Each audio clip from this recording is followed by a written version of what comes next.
In this video, we're going to learn how to solve this ACT math question easily and fast using the TF4 Plus scientific calculator. So the question says find the measure of angle ROST in the triangle below.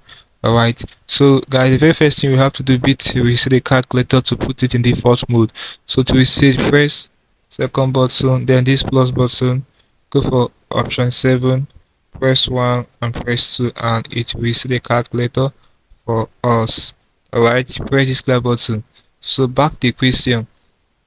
In this question, this is a scalene triangle. We know that the sum of the angles in a triangle equals 180 degrees. Alright, so we are looking for the measure of angle x. Alright, here. So for us to get the measure of angle x, firstly we need to get the value of angle r in this side of the triangle. Alright, so to get the value of x, we're going to sum 111 plus 2x plus x and equate it to 180 degrees. So let's do it with the calculator.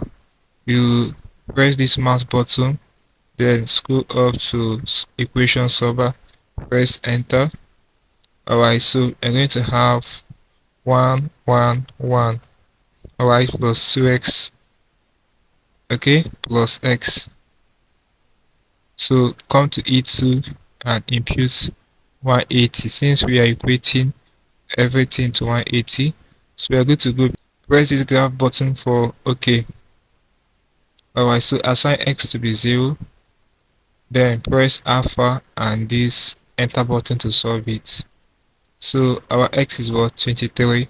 Now that our x angle here is 23, which is the side of this r, to get the measure of angle x here, alright, is going to be, we're having 2x in this side of the x angle. So to get the actual measure, we're going to times this 23 by 2.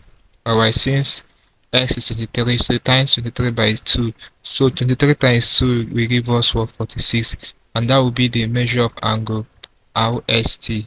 That's this side of the triangle, the measure of angle x. Alright, so the answer is 46. This is basically how you can deal with this problem using the TF4 Plus scientific calculator. Hope there's something interesting from this video. Let's go to the video, guys. If you are new to my channel, ensure that you subscribe to this channel for more of my videos. Also like, share and comment on this video. Let me know how you feel for what I learned from this video. If you seem to have any specific questions to ask regarding what I've talked about in this video, feel free to leave your question in the comment section below and I'll be sure to give you a response. Alright, don't forget to reset the calculator once you're done. Just press the come button, then this plus button, press 7, press 1 and press 2, and it will do that for you. Now click on the end screen above and I will see you in my next video. Thanks for watching.